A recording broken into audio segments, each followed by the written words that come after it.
महर्षि आज दीपावली का शुभ पर्व है महाराज जी। देश विदेश में आपको बहुत लोग सुनने वाले हैं महाराज जी। आपके कुछ आशीर्वचन कि आज क्या सावधानियां रखें, क्या करें क्या ना करें महाराज जी। असल बात क्या है कि हम जैसे सत्संग में बोले थे आज कि जितने भी हमारे त्योहार होते हैं वो भागवतिक होते हैं। इनमें कोई ना कोई संबंध हमारे भगवान की लीलाओं से होता है। जैसे ये दीपावली है तो अवध में भगवान श्री रामचंद्र जी, तो ये उत्सव मनाया गया। दीप, संपूर्ण अयोध्या दीप से प्रकाशित है। भगवान श्री राम 14 वर्ष वनवास के बाद अवध में जो है विराजमान हो रहे चक्रवर्ती सम्राट पद पे। तो ये अब इसे हम घर घर, हमें लगता है पूरे भारत में मनती होगी। सद्भावना तो है, और हमको ये समझना पड़ेगा कि जैसे हम दीपावली उत्सव में जुआ आदि खेलने लगते हैं, लोग नहीं खेलने लगते कि भाई साल भर तो हम नहीं खेलते पर दीपावली को तो खेलें। क्यों भाई? कहाँ लिखा हुआ है कि आप दीपावली को वो अपराध करें जिसमें कलयुग का वास रहता है, जिसमें बड़े बड़े धर्मात्माओं की भारी भारी विपत्तियां आई। धर्मराज युधिष्ठिर, महाराज नल, दमयंती, बड़े बड़े पावन चरित्र हैं महापुरुषों के। क्यों?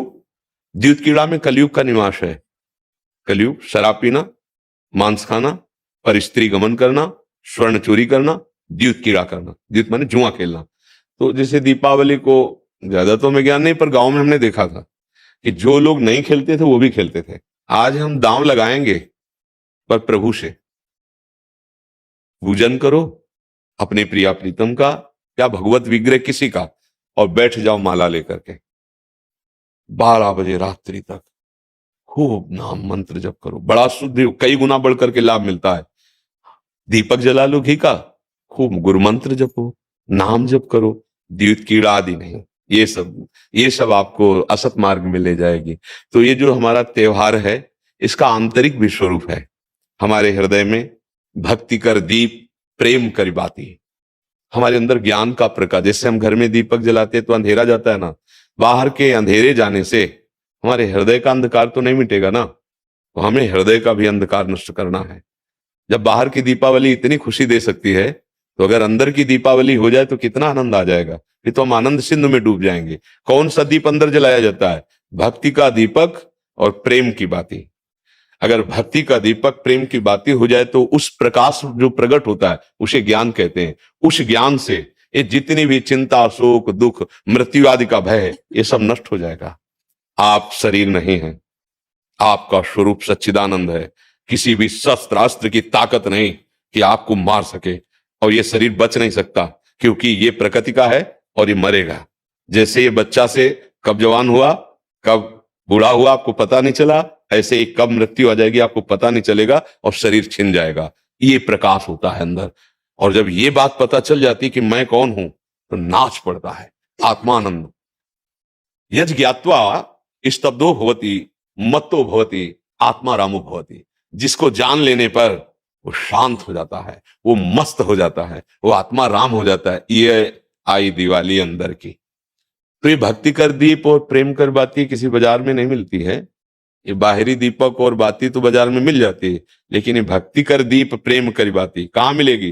बोले साधु संगति करी अनुदिन राती। यदि भगवत प्रेमी महात्माओं का संग हो जाए तो दीपक भी मिल जाएगा, बाती भी मिल जाएगी और प्रकाश भी हो जाएगा, अज्ञान अंधकार नष्ट हो जाएगा।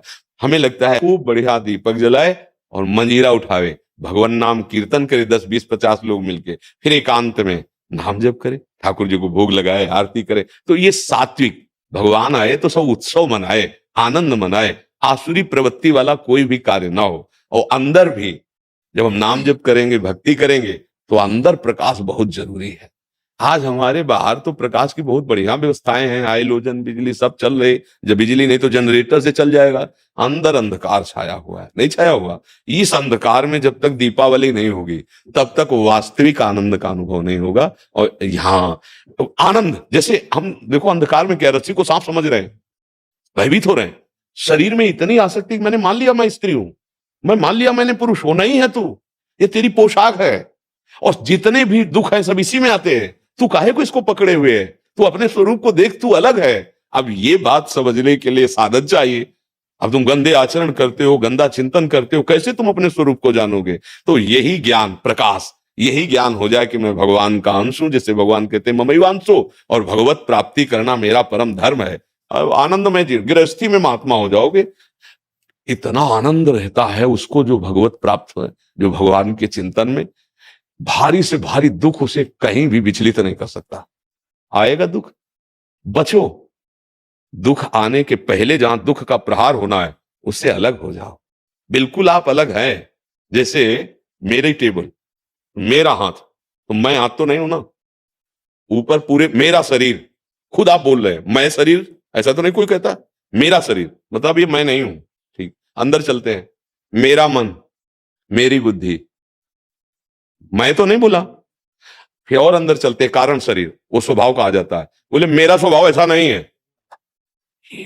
आप इस अलग को अपने में धर लिए, आप दुर्गति हो रही। मैं धनी, मैं निर्धन, ये प्रपंच छा गया। बस इसी दीपावली में ये देख लो प्रकाश में कि तुम ये नहीं हो जो तुम दुख पा रहे हो। तुम दुख, कोई भी दुख तुम्हें छू नहीं सकता। आनंद सिंधु का बच्चा आनंद सिंधु है। ईश्वर अंश जीव विनाशी, चेतन अमल, सहज सुख राशि। मुझे तो लगती यही दीपावली हमारे हृदय में भी जलनी चाहिए। बाहर सावधानी पूर्वक नाम जप करें, अच्छे भोग प्रभु को लगावे। ये उद्दंडता वाले कार्य, जुआ खेलना, ये सब ऐसे कार्य ना करे। और अंदर की दीपावली जलाने की भी एक बार कोशिश करे। अगर जल गई तो जन्म मृत्यु रूपी भय से मुक्त हो जाओगे। और ये शरीर केवल इसीलिए मिला है, नहीं तो भटकना ही भटकना है हमारी। महर्षि, एक विशेष पर्व पे आपने किसी को बोला था कि आज ऐसा पर्व है, आज से दृढ़ निश्चय करो कि आज से मैं ये व्यसन छोड़ दूंगा।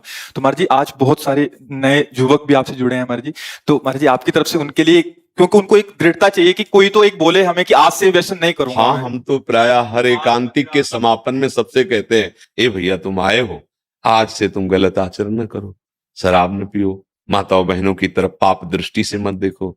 माता पिता को भगवत भाव से देखने के लिए बुद्धि शुद्ध चाहिए। जगत में अगर उन्नति प्राप्त करना है तो बुद्धि शुद्ध चाहिए। शराब पीना, मांस खाना, व्यभिचार करना, जुआ खेलना, चोरी, हिंसा, बड़े बड़े गंदे आचरण होते जा रहे हैं नई समाज के। और वो मोटरसाइकिल से बगल से निकले, कोई बहन मोबाइल से बात कर रही, ऐसा झटका कि नाक के बल गिर गए, मुंह के बल गिर गए। कितने का मोबाइल?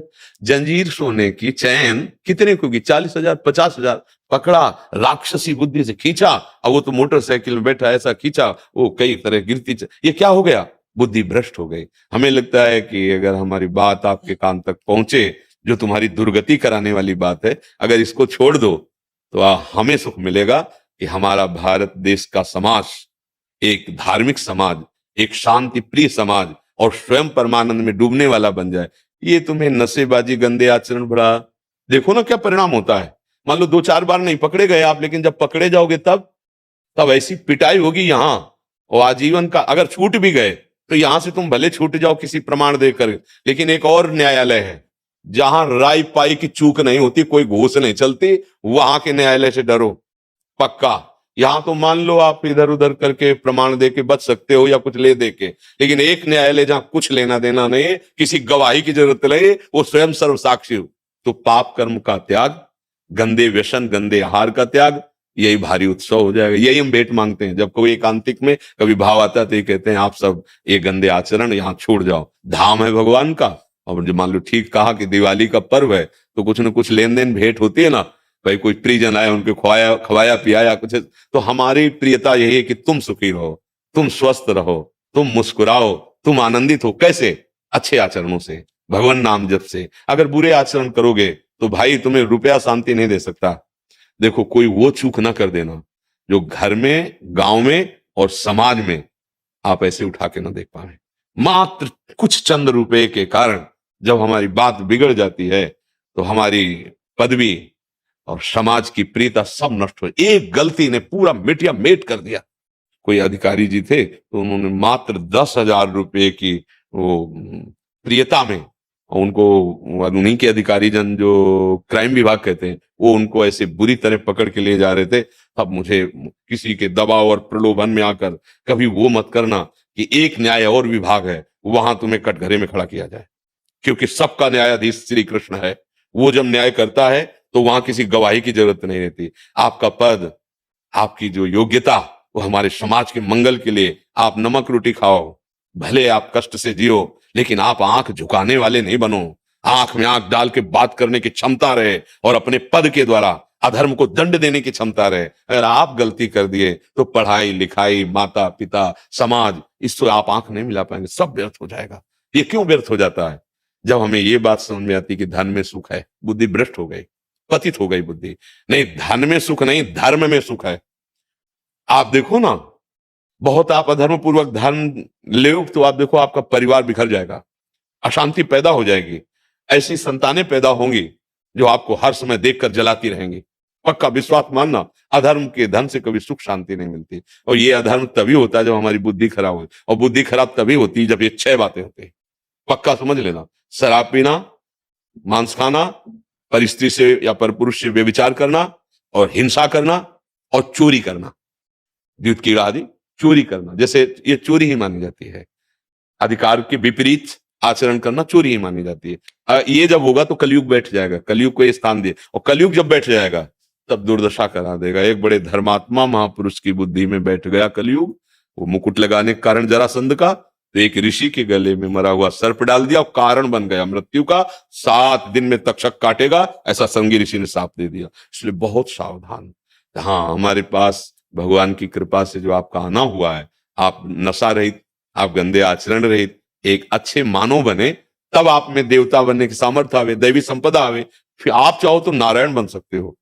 जब नारायण नर बन सकता है तो सीढ़ी हुई ना, तो आप इसी से चढ़ सकते हो। नर नारायण बन सकता है क्योंकि हम उसी के अंश हैं। तो इसलिए सत्संग का लाभ ले और व्यसनों को त्याग दे। वृंदावन में बैठे हो, अगर नियम ले लो तो बहुत बड़ा सहयोग मिल जाएगा। कि भाई कोई कसम खवाई जाती तो मंदिर में नहीं चखा जाता, चलो मंदिर में। तो एक मंदिर क्या, यहाँ तो धाम है 84 कोस ब्रज, यहाँ नियम ले लो, शराब नहीं पिएंगे, मांस नहीं खाएंगे, पराई माता बहन को गंदी दृष्टि से नहीं देखेंगे, चोरी नहीं करेंगे, जुआ नहीं खेलेंगे, हिंसा नहीं करेंगे। ले लो अंदर से। जो नहीं करते हो तो धन्यवाद के पात्र, जो करते हो तो बताने की जरूरत नहीं, नियम ले लो, मंगल हो जाएगा। जो यूट्यूब से सुन रहे हैं, सोशल मीडिया से सुन रहे हैं, वो कैसे लें? हाँ, जब हम बोल रहे हैं तो वचन कान में गया और वो साक्षी मान ले, वो हमारे वचन को साक्षी मान ले, संत वेश को साक्षी मान ले, और उनको पावर न मिले तो बताना। जो दवाइयों से तुम नशा नहीं छोड़ सकते, बात मान लेना, वो पावर आपको अपने आप पहुंच जाएगा। जैसे पिछले में कोई बोला जी था महाराज जी। कि हम अपने परिवार के मांस मछली ये सब छोड़ दिया हाँ खाना, महाराज जी, पिछले बैच में महाराज जी। पिछले बैच में हाँ, बोला कनाडा था। से आए। हाँ, क्या हम कभी मिले हैं? न कभी देखा है। हुआ क्या? उसने बात मान ली ना, साक्षी मान ली। तो ये शब्द ऐसे नहीं निकल रहे हैं, ये मनोरंजन नहीं है। आप सच्ची बात समझना, ये केवल आपके कल्याण के लिए निकल रहे हैं, और आप पकड़ लो, इनमें ताकत है। जैसे आपसे कहते कि आज से शराब ना पीना, आप नियम ले लें, तो आपकी जो दिक्कत होगी छोड़ने की, वो आपको पावर मिल जाएगा। क्योंकि भगवान छुड़वाना चाहते हैं ना तो सामर्थ्य भी देते हैं। ये केवल ढांचा भर है, काम उन्हीं का हो रहा है, वो ही कर रहे हैं। अगर वो ना करे तो इस ढांचे में बोलने की सामर्थ्य नहीं, आप सच्ची समझ लेना। ये दिमाग जो काम कर रहा है हमारा नहीं कर रहा है, शरीर का। हाँ, ये श्री कृष्ण का कर रहा है, ध्यान रखा। वो तो अपार सामर्थ्यशाली है। आप ये शराब मत पीना, तो मत पियो। आप देखो आप में सामर्थ्य आ जाएगी। आप ये वचन पकड़े रहना, जहां भी होगे वहीं श्री कृष्ण है। जहां भी कोई कण और कोई क्षण ऐसा नहीं जो श्री कृष्ण से अलग हो। हर समय तुम्हारे साथ हैं, वो तुम्हें पावर देंगे। अच्छे आचरण करो, नाम जप करो, राधा राधा। दीपावली। दीपावली भारत और दुनिया भर में हर्षोल्लास के साथ मनाया जाने वाला एक प्रमुख हिंदू त्यौहार है।